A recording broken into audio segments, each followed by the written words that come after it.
Assalamualaikum warahmatullahi wabarakatuh. Saya Ridho Syawali, mahasiswa jurusan Teknik Elektro, Universitas Manipus Saleh. Sini saya akan sedikit menjelaskan materi yang saya ambil di buku Medan Elektromagnetik, kaum series di bab 12 tentang persamaan-persamaan Maxwell.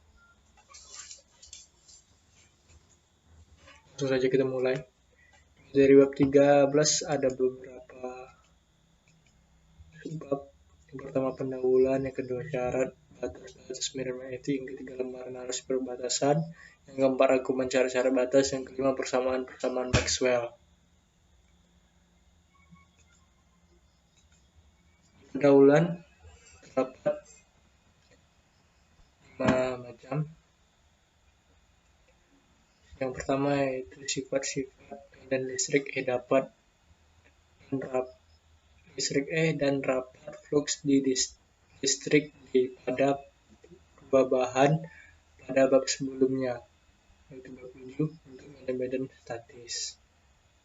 Penilaian serupa akan dilakukan sekarang terhadap intensitas medan magnetik H dan kerapatan flux magnetik B juga dibagi medan statisnya. Dan ini juga salah satu syarat-syarat batas bagi keempat medan vektor utama. Dalam bab 12 sudah dibahas medan-medan berubah yang memperkenalkan rapat arus perpindahan JD dan juga hukum Faraday. Keempat, persamaan yang sama ditambah dengan beberapa lagi lalu diperoleh lebih awal akan dikelompokkan secara bersama. Kelima, membentuk suatu himpunan yang dikenal dengan persamaan-persamaan Maxwell.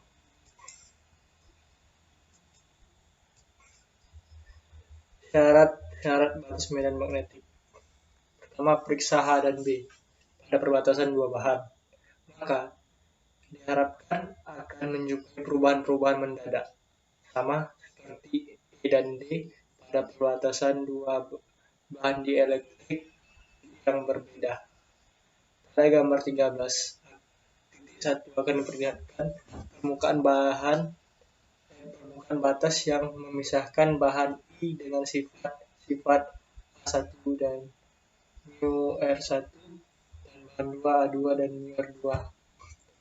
Jika sifat B dapat ditentukan melalui silinder tegak kecil ditempatkan di perbatasan seperti pada gambar. Karena garis-garis flux bersifat sinambung, flux B dikali ds sama dengan integral B dikali ds sama dengan integral ujung 1 B1 dikali ds1 ditambah integral selubung silinder dikali B dikali ds tambah integral ujung 2 B2 dikali ds2 sama dengan 0. Sekarang jika kedua bidang itu didekatkan satu sama lain, maka jaga agar permukaan selalu berada di antaranya. Luas selubung silinder akan mendekati nomor 1 dan memberikan integral ujung 1 B1 dikali ds1 ditambah integral ujung 2 B2 dikali ds2 sama dengan 0. Atau minus integral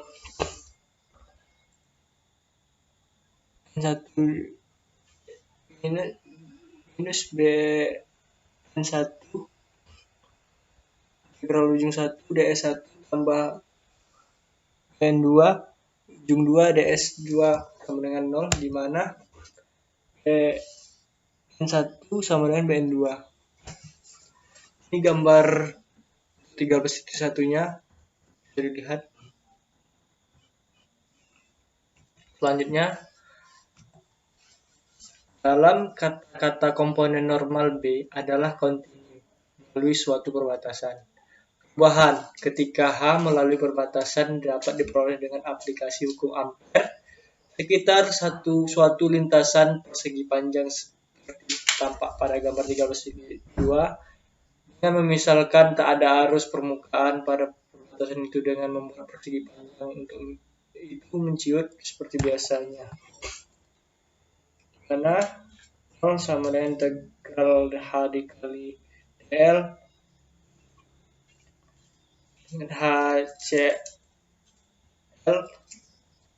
delta L1 dikurang HC2 delta L2, di mana HC1 sama dengan HC2. Itu gambar 13.2-nya bisa dilihat. Jadi H yang tangensial mempunyai proyeksi yang sama pada kedua sisi persegi panjang. Karena persegi panjang dapat diputar 90 derajat, dan argumen ini diulang. Akibatnya HT1 dan HT2 dalam kata-kata komponen tangensial kontinu pada permukaan batas yang bebas arus.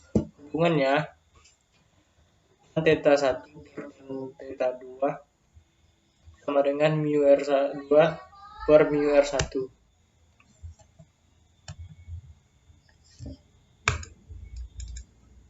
Ketiga, lembaran arus di perbatasan. Jika konduktivitas salah satu bahan di perbatasan terbukti 0, arus mungkin saja dijumpai di sana. Arus ini berupa arus yang melalui seluruh bahan. Itu namun yang akan diperlihatkan sekarang adalah lembaran arus pada permukaan batas. Gambar 13.3 menunjukkan suatu lembaran arus yang serba sama. Dalam sistem koordinat dipakai di sana K sama dengan K0 AY dan kedudukannya adalah batas X sama dengan 0 di daerah 1 dan 2. Medan magnetik H aksen yang ditimbulkan lembaran arus. Ini gambar 13.13-nya. Yang ditimbulkan H aksen 1 sama dengan 1/2 K dikali AN1 sama dengan 1/2 K0 AZ. H aksen 2 sama dengan 1/2 KX AN2 sama dengan 1/2 K0 dikali min AZ. Jadi H aksen mempunyai diskontinuitas sebesar IK0I pada permukaan batas. Kalau ada pula medan lain, H double aksen yang berasal dari sumber lain lagi. Komponen tangensialnya adakan kontinu pada perbatasan medan resultannya. H sama dengan H aksen 1 ditambah H double aksen. H sama dengan ditambah H aksen ditambah H double aksen. Kemudian diskontinuitas sebesar IK0I bagi komponen tangensial ini diungkapkan dengan rumus vektor. H1 dikurang H2 dikali AN12 sama dengan K. Keempat, rangkuman syarat-syarat batas hubungan bagi E dan D dan pada perbatasan dua elektrik bersama-sama dengan hubungan bagi H dan B. Medan magnetik BN1 sama dengan BN2. Di mana HT1 sama dengan HT2 current free. H1 dikurang H2 dikali AN12 sama dengan K with current sheet. Tan θ1 per tan θ2 sama dengan mu R2 per mu R1 sama dengan current free, yang disebut current free. Di medan listrik, DN1 sama dengan DN2 disebut Chang free.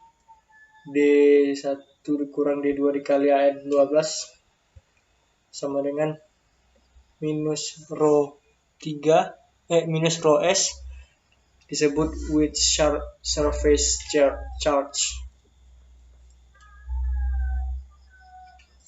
ET1 sama dengan ET2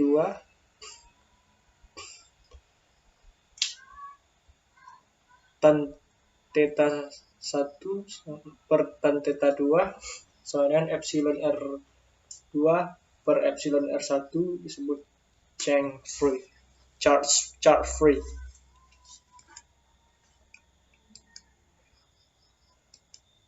Persamaan Maxwell.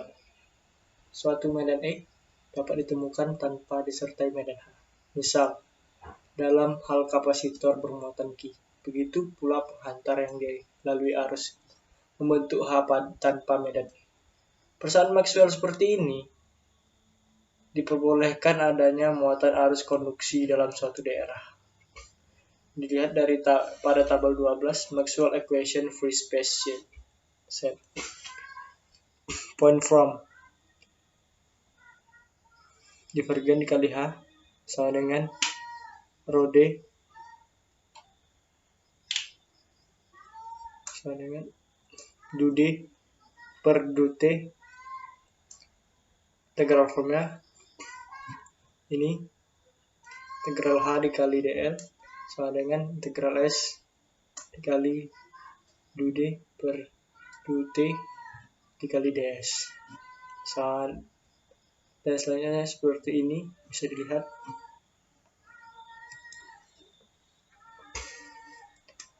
Tabel selanjutnya, tabel sambungan tadi juga bisa dilihat. Oke, sekian dari penyampaian saya tentang bahasan ini. Apabila ada salah kata dalam pengucapan, bagi yang menonton ini saya mohon maaf di atas segala kekurangannya. Pada Bapak dan Ibu teman-teman saya, Assalamualaikum warahmatullahi wabarakatuh.